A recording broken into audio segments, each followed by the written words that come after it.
Welcome back to SledgeHammer Horror, guys. I am Ken Sledge, and let's talk horror. Today I'm joined by a very good friend of mine, the beautiful Leslie Grodin. How are you doing today? I am doing great. Thank you, Ken. How are you? I am doing amazing. Thank you so much for asking. So for you that don't know, Leslie is the host of the I Want to Know Your Story podcast. I was lucky enough to be a guest on there and talk about my story. I was so honored to do so as well. Also an avid poker player who I'm hoping to sit down and play Hold'em with one day. So what can you tell my people that haven't seen it yet about the I Want to Know Your Story podcast? What's that all about?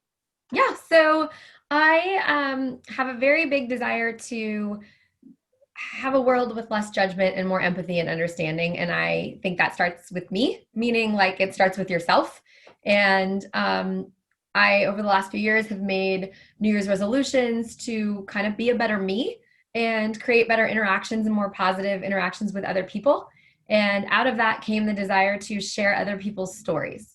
And when you meet someone, you meet them in that moment of time that you meet them in, and you don't know anything about what happened before or what's going to happen after. And so you really don't know what led to their interaction with you, whether it was a mood or, an incident. You just have no idea where they were before that space and time. And I'm very curious about that space and time. And people say it's because I'm nosy, but I say it's because I want to know you. I want to know what's going on. I have been doing the podcast. The channel has been live for almost a year. November 6th will be the 1-year anniversary. So I began filming in September of last year and aired the first interview. And I was meeting people organically through the community, through interactions, or people that I knew that had stories that needed to be out there. And then COVID. And so I have been able to expand beyond that. And I mean, look at, you're in Michigan and I'm in California. So I have just learned so many things about so many people, and I'm so grateful for people sharing their stories with me. And you said you were honored to be on the show. Well, I was honored to have you. It's Thanks. so humbling and so rewarding that people are willing to sit down and share their story with me, and in turn let me share it with other people. It's amazing too. And for you guys that haven't seen it, click the link down here. I don't have my episode. I have her whole show. So if you want to find my episode, but I would strongly recommend there's a couple other great episodes for you to check out. You're not going to regret it. Like she said, it's a lot of fun because when you do meet somebody, and even these people that you see on here, we may not know them, but after watching an episode, you really feel like you know these people a little bit better. And it's really fun to make that human to human connection. Even if you're just listening through a podcast or watching through a video podcast, it's so much fun to learn all you can about these people. And you're a great host. You are very humbling, and it's so easy to talk to you. You're just very well spoken, and you make it so we're just comfortable talking to you. So you do a great thing, and I love listening to you. It's a podcast I listen to. I message you all the time about it. Whenever you're putting up your live videos, I thoroughly enjoy it. So thank you again for letting me be a part of that. And I'm, enshrined in that for history. I'll always have a piece of that because I was there, and it means the world to me. So thank you. And we did No, talk about thank you. you are a avid poker player. Now, for those of you that don't know me all that well, I also am a huge poker player. For my diaper parties for my 3 children, we had Texas Hold'em tournaments, and half the money went to the house, half the money went to whoever won the tournament, and it was amazing. And tell me a little bit about your poker history. So I started playing with a group of friends too many years ago to admit to. Started playing with a group of friends every Tuesday night. Anywhere from 7 to 13 of us would play, and it was $20, and it was just fun, and actually really liked it. I have that analytical side of my brain that likes the math part and really likes the reading people part and figuring out the puzzle, right? So I started playing in casinos and started playing tournaments, and of course cash game too, but I really like the tournaments. About, I would say 10, 11 years ago, I started going to the World Series of Poker. Every year in the summer, I would go for a week and pick a couple of tournaments and play. So it's just really fun. A great network of people that I've met, and really nice, interesting people. And of course, some good cash is under my belt, so I'll take it. Sure. Well, my hope for you is to see you win that bracelet one day. That would be so amazing for you to take that bracelet home. And I'm such a nerd. I love watching poker on TV because I'm the same way as you.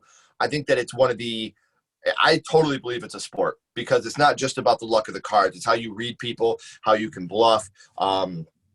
It's about watching Phil Hellmuth flip over a table when he gets beat on a bad beat. It's like, I love watching the game, and the poker brat's my guy. I love Phil Hellmuth. I'm a huge fan of the game, and I hope to really someday be able to either play with you or have the pleasure of watching you play. I think it would be so much fun. Well, thank you. I'd love to play anytime you let me know. And as far as Phil goes, I actually had the pleasure of meeting him 2 summers ago, and he signed one of his books for me, so I have it here somewhere. But he had just busted out of a tournament. I think it was one of the Omaha tournaments at the series, and he was not happy, but he was still really kind, and he's really tall. I felt really small. Yeah, and I've heard that about him. I've heard that, he's a poker brat when he's playing, but outside of the game, he is a super kind and nice guy. And especially when you get beat on a bad beat, and then, someone catches something on the river and you had him the whole way, it's hard not to get pissed because you did everything right. Right, and they he's stepped definitely out not. on you at the end. Yes, and he's definitely not good about hiding the fact that he knows that you did it wrong and he did it right. Yes, he lets you know right away. That's what I love about him. But again, guys, make sure you're clicking the links down here in the description. Checking Leslie's stuff out. Like I said, her podcast is amazing. She's an amazing woman and an even better friend. I'm so lucky to have her in my life. Thank you to Michael Colomb for hooking us up together. I appreciate you so much, Michael. You're one of my good friends as well. And without him, I wouldn't have the pleasure of calling you a friend. So this is so awesome for me. But I do want to get into the reason why you are here, love. And we are here to talk about the first horror movie that you ever watched. And your first horror movie was? Poltergeist. So yes, I was just saying, the podcast that just aired a couple days before you did Poltergeist as well. And Poltergeist is really skyrocketing. I can't find my DVD and Blu-ray copy. I got to get a new copy of it because all I have is 3. That's why I have it decorated back here. But Poltergeist, there's so many people that's their first horror movie, and it's amazing because it's such a fun movie. Do you know how old you were the first time you seen it? oh gosh, I have been watching horror movies as long as I can remember. So I was definitely somewhere between the age of 5 and 8. What an So age to start. yeah, right. Just check that. Where's that box on the form? How old are you? 5 to 8. No, I know that I just remember I've always watched horror movies, and I remember when we moved into one particular house. So I grew up in Las Vegas, and when we moved into our house on the west side of town from Henderson, we used to go every Friday night to the video store and to get ice cream. So you had the thrifty ice cream next door to the video time, and you paid your 25 cents for your ice cream cone. And yes, I said 25 cents, world. So you paid your 25 cents for your ice cream, and you went next door and you got your video. And I would always pick out a horror movie.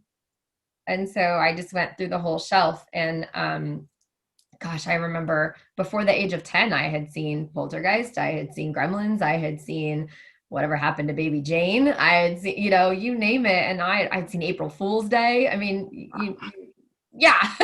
Now I'm really pulling them out there. So yeah, they're just. I remember the case of April Fool's Day perfect. They had the girl that had the braid, and it was braided into a noose. I remember that perfect because that cover always intrigued me so bad. And I finally watched the movie, and it's so fun to watch that movie play out and see how it ends. Like that's one of the coolest endings ever. I love the ending of that movie.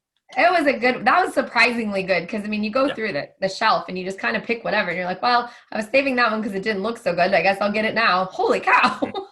Yeah. Yep. And it's one of those movies that has a twist ending, and it's a lot of fun. Good slasher film. Yep. Yeah. But yeah, no, it was, but Poltergeist has always stuck with me. I think even now at 42 years old, I'm quoting the movie, or I don't care where it is in the movie. If it's on, I'm watching it. Yeah. And you said you watched it at that young age, and what's funny about that is, Carol Ann is right about that same age, so it's probably easier. I've never been a 5 to 8 year old girl, but I can assume that it would probably be pretty easy to identify with your lead character when it's someone in your, me, I always, as a kid, when I would watch it, I identified with the boys, because they were my age, so it was something easy for me to identify with. So as a young lady watching a horror movie, another young lady being your lead in there, that's got to be, pretty relatable. Maybe that's why it did stick with you so much, is because of how relatable it was to you at that age. That makes sense. I guess that's true because I remember, as watching the movies and watching her progression through the films, and then with her illness and eventually passing away, that is probably the first child, young person that I didn't even know, but you felt like you knew through the films, that passes away, and it's your first like quote unquote like dose of reality as a young person. Yeah. And I was like, wow, kids can die? Like, what? So that was interesting and hard to swallow too. Not to sidebar, but you brought up It. Mm-hmm. So we went to see the new It when it came out in the theater. And when we came out of the theater that night after seeing the movie, someone had tied a red balloon to my hubcap. I'm sorry, that might not have been funny to you, but that's brilliant. I wish I It would have thought was of so, that. I looked at my husband and I went, "Did you do this?" And he was like, "No, I was sitting next to you." I'm like, "But you did go to the bathroom. Are you sure you didn't come do this?" But he said, so it just so happens that the pizza place next to the movie theater has red balloons, and someone picked our car and tied it to it. And we just happened to have seen the movie. So creepy. That's funny.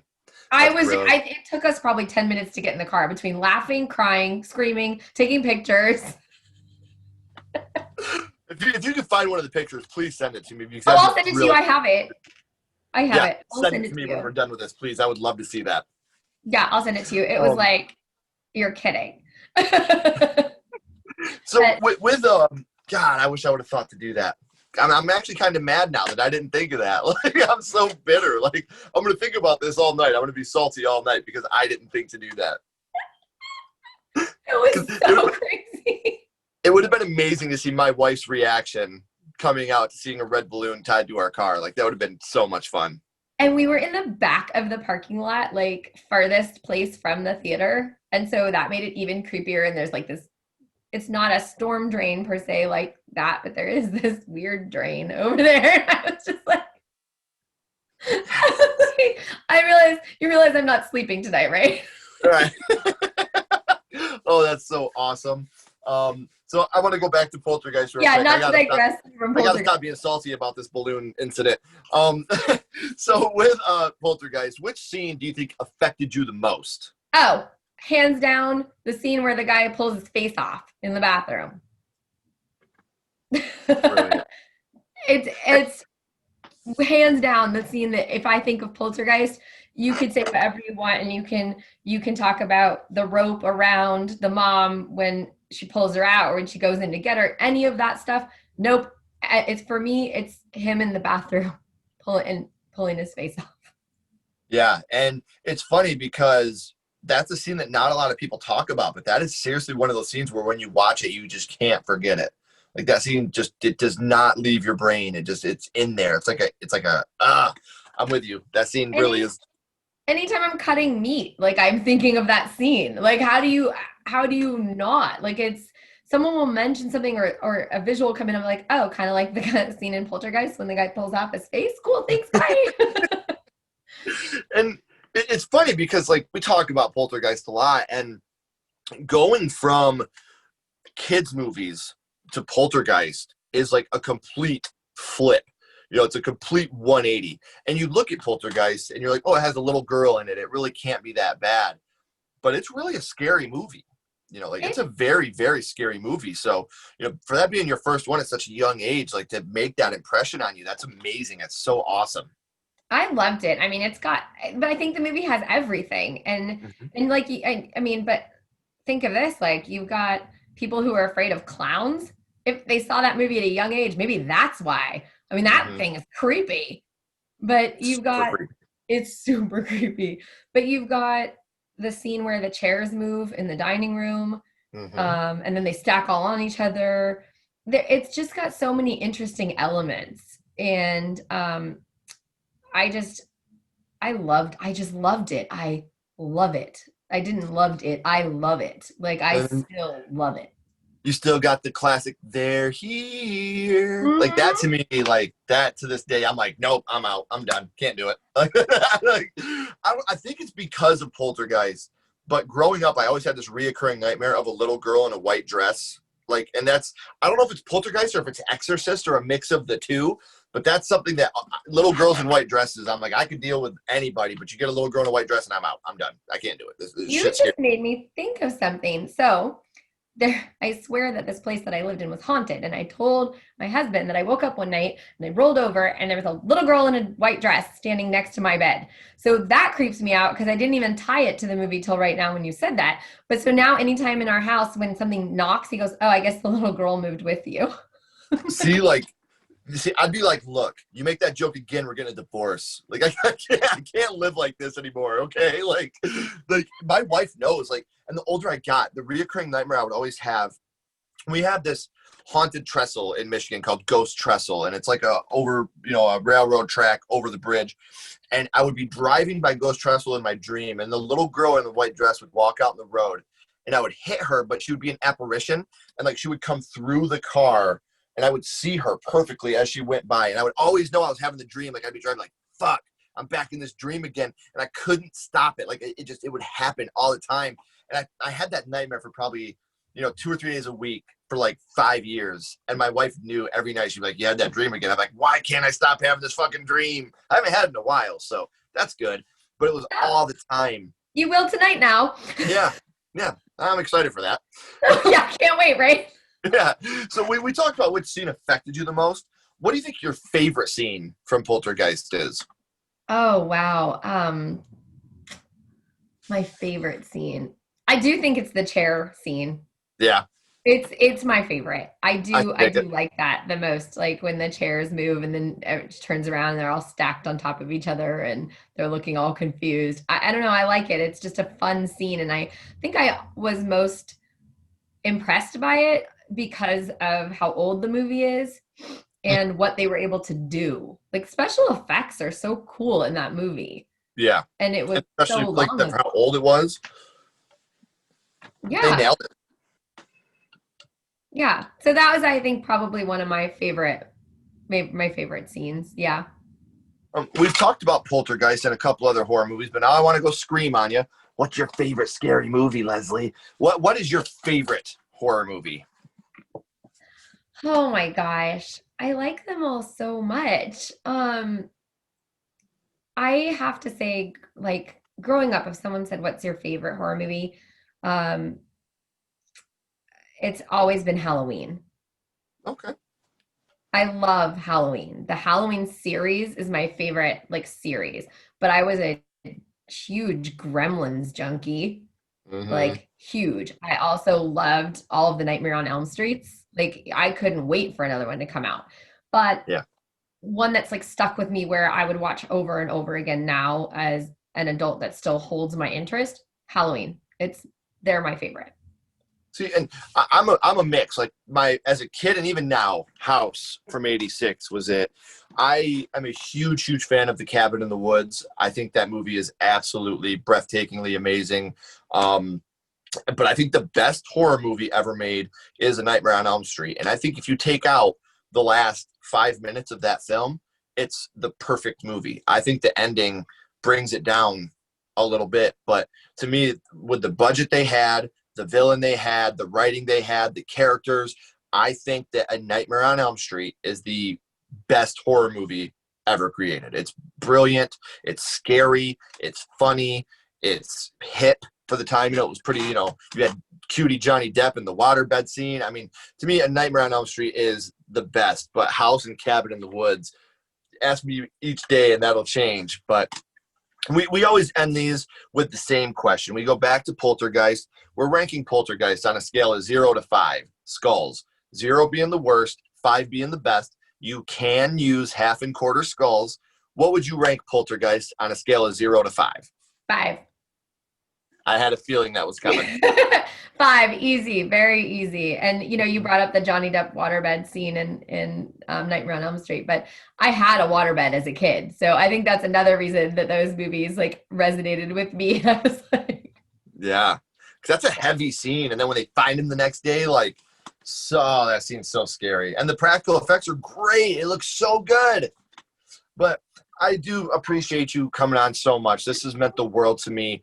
Please don't go anywhere. I got a couple more questions for you.